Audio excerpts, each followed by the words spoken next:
ಬಾರಾಮತಿಯ ಚುನಾವಣಾ ಪ್ರಚಾರ ಕಾರ್ಯಕ್ರಮದಲ್ಲಿ ಭಾಗಿಯಾಗೋದಕ್ಕೋಸ್ಕರ ಅಜಿತ್ ಪವಾರ್ ಅವರು ಬರ್ತಾ ಇದ್ದಿದ್ದು ತಮ್ಮ ಸ್ವಕ್ಷೇತ್ರಕ್ಕೆ ಮುಂಬೈನಿಂದ ಬೆಳಗ್ಗೆ 8 ಗಂಟೆ 10 ನಿಮಿಷಕ್ಕೆ ಮುಂಬೈನಿಂದ ಹೊರಟಿದ್ರು. ಮುಂಬೈನಿಂದ ವಿಶೇಷ ವಿಮಾನ ಹತ್ತಿದ್ರು. 8:45 ಹೊತ್ತಿಗೆ ದುರ್ಘಟನೆ ಸಂಭವಿಸಿದೆ.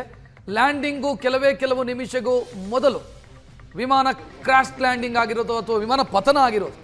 ವಿಮಾನ ಪತನದ ದೃಶ್ಯಗಳನ್ನು ನೋಡಿದಾಗಲೇ ಅಂದಾಜು ಸಿಕ್ಕಿತ್ತು ಈ ದುರ್ಘಟನೆಯಲ್ಲಿ ಯಾರಾದರೂ ಉಳಿದ್ರೆ ಅದು ಪವಾಡ ಅನ್ನೋ ರೀತಿಯಲ್ಲಿತ್ತು. ಯಾಕಂತಂದ್ರೆ ಸಂಪೂರ್ಣವಾಗಿ ವಿಮಾನ ಸುಟ್ಟು ಕರಕಲಾಗಿತ್ತು ಮತ್ತು ವಿಮಾನ ಬಿದ್ದಂಥ ಜಾಗವೂ ಕೂಡ ಅದೇ ರೀತಿ ಇತ್ತು. ಯಾವುದೇ ರೀತಿಯ ಮೆಡಿಕಲ್ ಸಪೋರ್ಟು ತಕ್ಷಣಕ್ಕೆ ಲಭ್ಯವಾಗುವುದಕ್ಕೆ ಸಾಧ್ಯವೇ ಇರಲಿಲ್ಲ. ಗಾಯಗೊಂಡು ಒದ್ದಾಡ್ತಾ ಇದ್ರೂ ಕೂಡ ಅಲ್ಲಿಂದ ಆಸ್ಪತ್ರೆಗೆ ಕೊಂಡೊಯ್ಯೋದಕ್ಕೆ ಬೇಕಾದಂಥ ಯಾವ ವ್ಯವಸ್ಥೆಯೂ ಕೂಡ ಆ ಜಾಗದಲ್ಲಿ ಇರಲಿಲ್ಲ, ವಿಮಾನ ಪತನವಾದಂಥ ಜಾಗದಲ್ಲಿ. ಯಾಕಂತಂದ್ರೆ ದುರ್ಗಮ ಜಾಗದಲ್ಲಿ ವಿಮಾನ ಪತನ ಆಗಿರೋದು.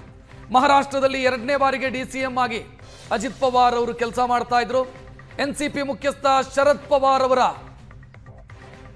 ಹತ್ತಿರದ ಸಂಬಂಧಿ ಅಜಿತ್ ಪವಾರ್ ಅವರು ಬಾರಾಮತಿ ವಿಧಾನಸಭಾ ಕ್ಷೇತ್ರದ ಶಾಸಕರು, ಸುದೀರ್ಘ ಅವಧಿಗೆ ಬಾರಾಮತಿ ಕ್ಷೇತ್ರವನ್ನು ಪ್ರತಿನಿಧಿಸಿದವರು, ಬಾರಾಮತಿ ಲೋಕಸಭಾ ಕ್ಷೇತ್ರವನ್ನು ಕೂಡ ಪ್ರತಿನಿಧಿಸಿದ್ರು ಅಜಿತ್ ಪವಾರ್. ಸಹಕಾರಿ ಸಂಘದ ಮೂಲಕ ರಾಜಕೀಯ ಕ್ಷೇತ್ರಕ್ಕೆ ಎಂಟ್ರಿ ಕೊಟ್ಟವರು. ಬಾರಾಮತಿ ಕ್ಷೇತ್ರದಿಂದ ಸಂಸತ್ ಸದಸ್ಯರಾಗಿಯೂ ಕೂಡ ಸೇವೆ ಸಲ್ಲಿಸಿದ್ದಾರೆ. 1995, 99, 2004, 2009, 2014 ಬಾರಾಮತಿ ವಿಧಾನಸಭಾ ಕ್ಷೇತ್ರದಿಂದ ಶಾಸಕರಾಗಿ ಆಯ್ಕೆಯಾದರು. 91ರಿಂದ 92ರವರೆಗೆ ಕೃಷಿ ಮತ್ತು ಇಂಧನ ಸಚಿವರಾಗಿದ್ದರು ಅಜಿತ್ ಪವಾರ್. 93ರಲ್ಲಿ ಶರದ್ ಪವಾರ್ ಅವರ ಸಂಪುಟದಲ್ಲಿ ಇಂಧನ ಸಚಿವರಾಗಿದ್ದರು.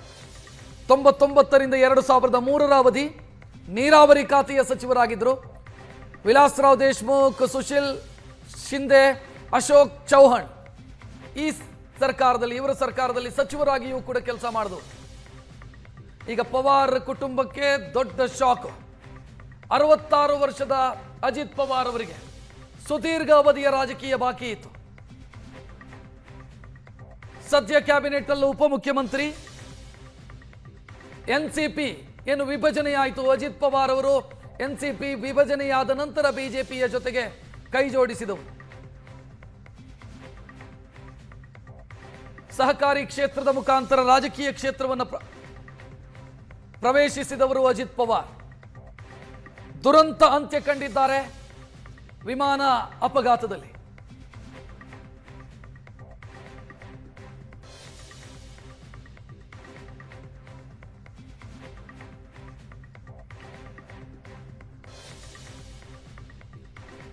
ಶರದ್ ಪವಾರ್ ಅವರ ಸಹೋದರನ ಪುತ್ರ ಅಜಿತ್ ಪವಾರ್ ಅವರು. ಶರದ್ ಪವಾರ್ ಅವರ ಸಹೋದರ ಅನಂತರಾವ್ ಪವಾರ್ ಅವರ ಪುತ್ರ ಅಜಿತ್ ಪವಾರ್.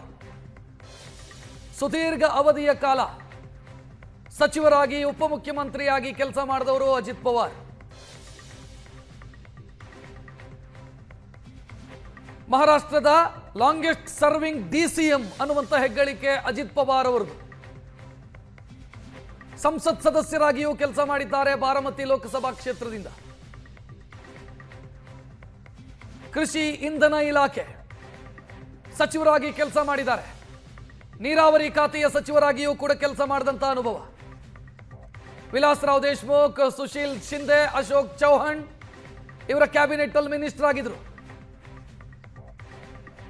ದೇವೇಂದ್ರ ಫಡ್ನವೀಸ್ ಅವರ ಸಚಿವ ಸಂಪುಟದಲ್ಲಿ ಉಪಮುಖ್ಯಮಂತ್ರಿಯಾಗಿ ಅಜಿತ್ ಪವಾರ್ ಅವರು ಕಾರ್ಯನಿರ್ವಹಿಸ್ತಾ ಇದ್ರು.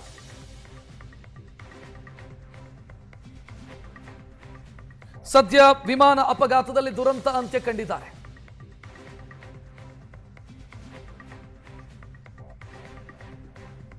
ರಾಜಕೀಯ ಹಿನ್ನೆಲೆಯ ಕುಟುಂಬದಿಂದ ಬಂದಂತವರು ಅಜಿತ್ ಪವಾರ್ ಅವರು. ಶರದ್ ಪವಾರ್ ಅವರ ಸಹೋದರನ ಪುತ್ರ. 4 ಬಾರಿ ಮಹಾರಾಷ್ಟ್ರದ ಮುಖ್ಯಮಂತ್ರಿಯಾಗಿದ್ದಂಥ ಶರದ್ ಪವಾರ್ ಅವರ ಸಹೋದರನ ಪುತ್ರ ಅಜಿತ್ ಪವಾರ್. ವಿಮಾನ ಅಪಘಾತ ಹೇಗೆ ಸಂಭವಿಸಿರಬಹುದು ಅನ್ನೋದಕ್ಕೊಂದು ಪ್ರಾತಿನಿಧಿಕ ವಿಜುವಲ್ ಅನ್ನ ನೀವು ನೋಡ್ತಾ ಇದ್ದೀರಿ. ವಿಮಾನ ಪತನವಾಗಿರುವಂತ ಸಾಧ್ಯತೆಗಳು ಹೆಂಗಿತ್ತು ಅನ್ನೋದು.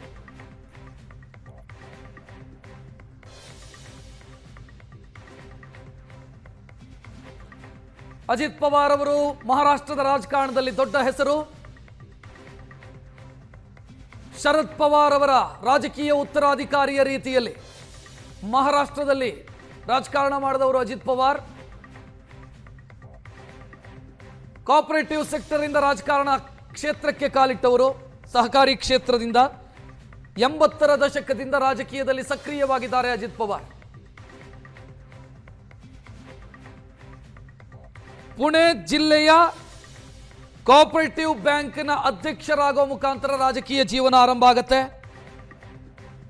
ಮೊದಲು ಲೋಕಸಭೆಯನ್ನು ಪ್ರವೇಶಿಸಿದ್ದು 1991ರಲ್ಲಿ ಬಾರಾಮತಿ ಲೋಕಸಭಾ ಕ್ಷೇತ್ರದಿಂದ.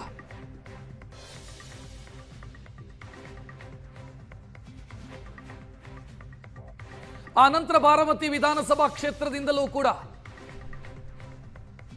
ನಿರಂತರವಾಗಿ ಶಾಸಕರಾಗಿ ಆಯ್ಕೆಯಾಗಿದ್ದಾರೆ.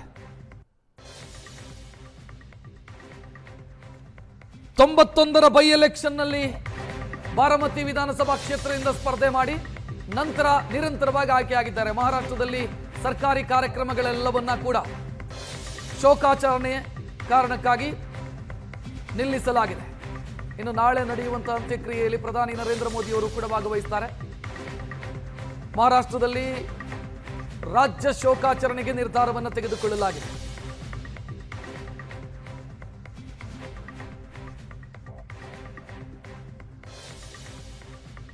ಮಹಾರಾಷ್ಟ್ರ ಸರ್ಕಾರದ ಎಲ್ಲ ಸರ್ಕಾರಿ ಕಾರ್ಯಕ್ರಮಗಳನ್ನು ಇವತ್ತು ರದ್ದುಗೊಳಿಸಲಾಗಿದೆ. ಮೃತರ ಗೌರವಾರ್ಥ ಶೋಕಾಚರಣೆಯನ್ನ ಕೂಡ ಅನೌನ್ಸ್ ಮಾಡಲಾಗಿದೆ ಮಹಾರಾಷ್ಟ್ರ ಸರ್ಕಾರದಿಂದ.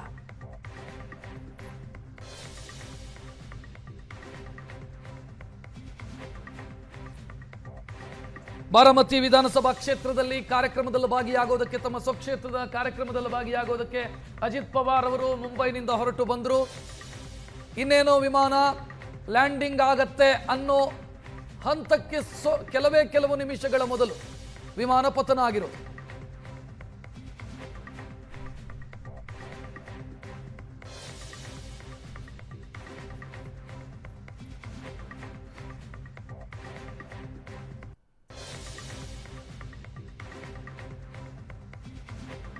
ಈಗ ನಮ್ಮ ಜೊತೆಗೆ ಮಾತನಾಡೋದಕ್ಕೆ ಮಾಜಿ ಶಾಸಕ ಸಂಜಯ್ ಪಾಟೀಲ್ ಫೋನ್ ಸಂಪರ್ಕದಲ್ಲಿ. ಪಾಟೀಲ್ ಅವರೇ ನಮಸ್ಕಾರ. ನಮಸ್ತೆ ಸರ್. ನಮಸ್ತೆ. ನಮಸ್ತೆ. ವಿಷಯ ತಮಗೆ ತಲುಪಿದೆ ಅಂತ ನಾನು ಭಾವಿಸ್ತೀನಿ. ಯಾವ ರೀತಿ ನೆನಪು ಮಾಡಿಕೊಳ್ತೀರಿ ಈ ಹೊತ್ತಲ್ಲಿ ಅಜಿತ್ ಪವಾರ್ ಅವರನ್ನ?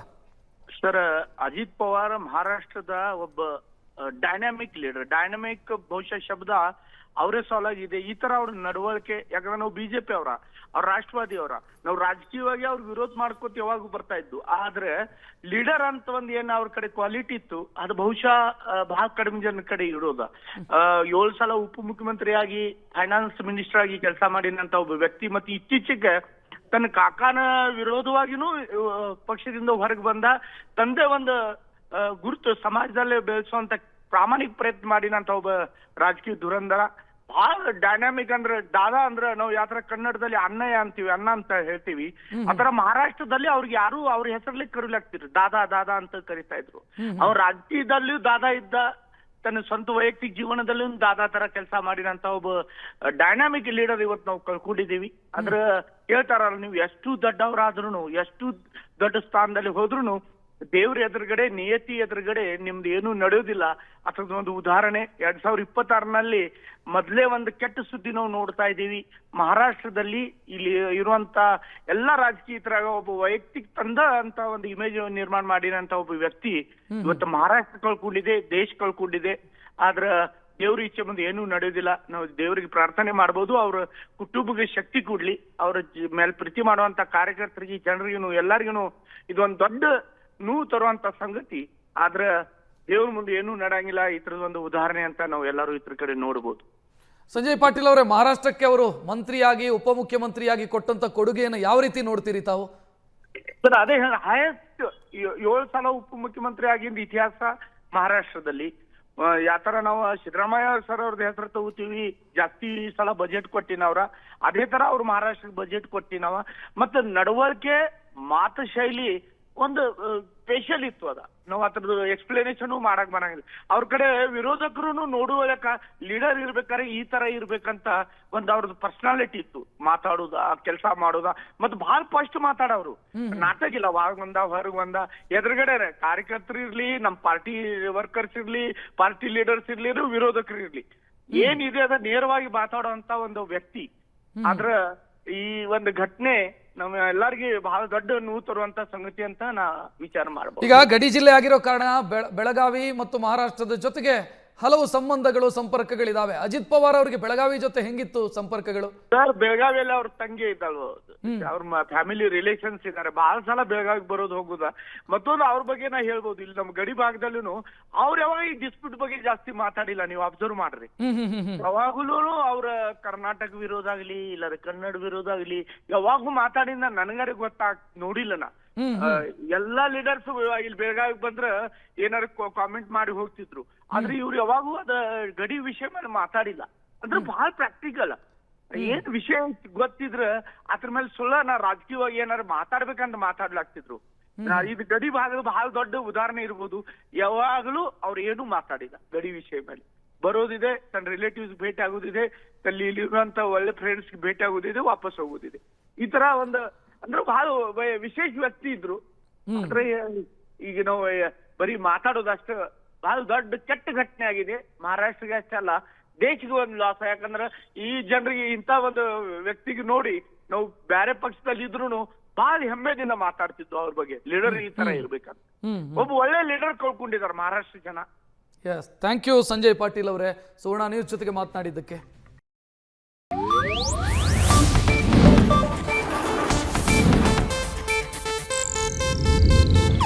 ಇದು ಏಷ್ಯಾನೆಟ್ ನ್ಯೂಸ್ ನೆಟ್ವರ್ಕ್ ಪ್ರಸ್ತುತಿ.